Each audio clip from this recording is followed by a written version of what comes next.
নমস্কাৰ বন্ধু বান্ধৱীসকল সকলোকে মোৰ এই নিষ্ঠাপংক চেনেললৈ স্বাগতম জনাইছো। আজি এই ভিডিঅটো প্ৰস্তুত কৰিছো বিশেষকৈ টেট উত্তীৰ্ণ প্ৰাৰ্থীসকলৰ বাবে যিসকলে সেকেন্ড ফেজৰ এডভাৰটাইজমেন্টৰ কাৰণে বাট চাই আছে আৰু হাইস্কুলৰ থাৰ্ড ফেজৰ কাৰণে বাট চাই আছে আৰু লগতে যিসকলে টেট পৰীক্ষা অনুষ্ঠিত কৰাক লৈ তেওঁলোকে চিন্তা কৰি আছে যে কেতিয়াকৈ অনুষ্ঠিত কৰিব তেওঁলোকে টেট পৰীক্ষা দিবলৈ পাব নে নাপায় সেই প্ৰাৰ্থীসকলৰ বাবে ভিডিঅটো প্ৰস্তুত কৰিছো। খুবেই ইম্পৰ্টেন্ট হয় ভিডিঅটো, আপোনালোকে শেষলৈকে চাওক, নিশ্চয় আপোনালোকে বুজি পাব। আহক তেনেহলে দেৰি নকৰা আজি এই ভিডিঅটো আৰম্ভ কৰো। ভিডিঅটো আৰম্ভণিতে আপোনালোকক ক'ব বিচাৰিছো যে যিহেতু বহুজনে মোক সুধি আছিলে যে এলপিইউপি সেকেন্ড ফেজ ওলাব নেকি আৰু হাইস্কুলৰ থাৰ্ড ফেজ ওলাব নেকি আৰু টেট পৰীক্ষা আগত হ'ব নে বিজ্ঞাপন আগত ওলাব, এই বিষয়ক লৈ তেওঁলোকৰ মাজত সন্দেহ হৈছিলে। কিন্তু মই তেওঁলোকক কৈছিলো যে স্পষ্টকৈ যেতিয়ালৈকে মই কোনো তথ্য নাপাওঁ তেতিয়ালৈকে আপোনালোকক মই জনাব নোৱাৰিম। আজি মই দুটামান কথা আপোনালোকক শ্বেয়াৰ কৰিব লৈছো, কিয়নো মোৰ এজন বন্ধুৱে এই পূজাৰ বতৰতে তেওঁ আমাৰ শিক্ষামন্ত্ৰী ৰণোজ পেগু ডাঙৰীয়াক তেওঁ লগ পাইছিলে। তেখেতক সাক্ষাৎ কৰি তেওঁ সুধিছিলে যে এলপিইউপিৰ যিসমূহ ভেকেন্ট সেই ভেকেন্টসমূহ আৰু লগতে হাইস্কুলৰ যিসমূহ ভেকেন্ট সেই ভেকেন্টৰ যি বিজ্ঞাপন সেই বিজ্ঞাপন কেতিয়াকৈ প্ৰকাশ পাব, হয়তো সেইসমূহ প্ৰকাশ পাব নে নাপায় সেই বিষয়ক লৈ তেওঁ প্ৰশ্ন কৰিছিলে। কিন্তু তেতিয়া শিক্ষামন্ত্ৰী মহোদয়ে কৈছিলে যে এলপিইউপিৰ ক্ষেত্ৰতো সেকেন্ড ফেজ ওলাব, সেইটো 100% চিয়ৰ, আৰু লগতে হাইস্কুলৰ কাৰণে যিটো থাৰ্ড ফেজ সেই থাৰ্ড ফেজৰ বিজ্ঞাপনো প্ৰকাশ পাব।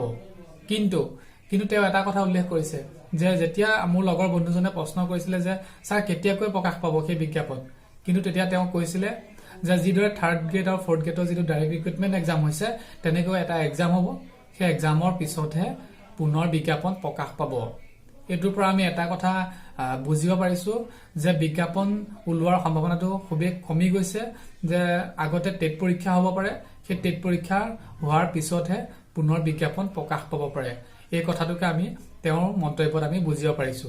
কিন্তু মই এটা কথা আপোনালোকক ক'ব বিচাৰিছো যে যিহেতু টেট পৰীক্ষা অনুষ্ঠিত কৰিলে টেট পৰীক্ষা উত্তীৰ্ণ প্ৰাৰ্থী যথেষ্টখিনি বৃদ্ধি পায়, যথেষ্টখিনি টেট উত্তীৰ্ণ প্ৰাৰ্থী আমাৰ মাজত আহি পৰে। কিন্তু এই বিষয়ক লৈ আমি এটা কথা ক'ব পাৰো যে টেট উত্তীৰ্ণ মানে চাকৰি নহয়, কাৰণ চাকৰি পাবলৈ হলে আমাৰ ভেকেন্ট থাকিব লাগিব আৰু ভেকেন্টৰ পৰিমাণ বাঢ়িব লাগিব। কিন্তু আমাৰ এতিয়া ইতিমধ্যে টেট উত্তীৰ্ণ প্ৰাৰ্থী এলপিইউপিৰ ক্ষেত্ৰতো আছে, বহু হাজাৰ আছে, প্ৰায় 35,000 মান আছে, আৰু লগতে হাইস্কুলতো প্ৰায় 4,000 মান টেট উত্তীৰ্ণ আছে। কিন্তু এই ক্ষেত্ৰত যদি পুনৰ টেট অনুষ্ঠিত কৰে তেতিয়া কি হ'ব, আকৌ বিশৃংখলতা সৃষ্টি হ'ব, বহুজন প্ৰাৰ্থী আকৌ বাদ পৰি যাব, তেওঁলোকৰ মাজত আকৌ হতাশ তেওঁলোকৰ মনোভাৱ জাগি উঠিব।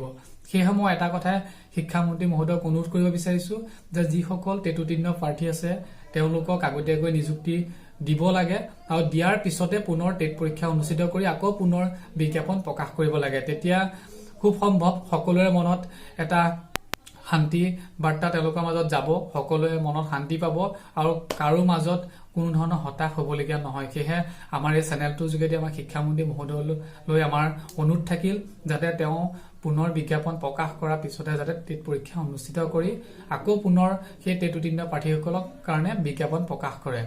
যিমান পাৰে ভিডিঅটো শ্বেয়াৰ কৰক যাতে এই ভিডিঅটো গৈ আমাৰ শিক্ষামন্ত্ৰী মহোদয় মুখ্যমন্ত্ৰী মহোদয়ৰ ওচৰত এই ভিডিঅটো পায়গে।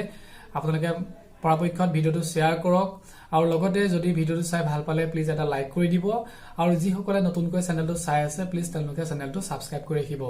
ধন্যবাদ। জয় অসম।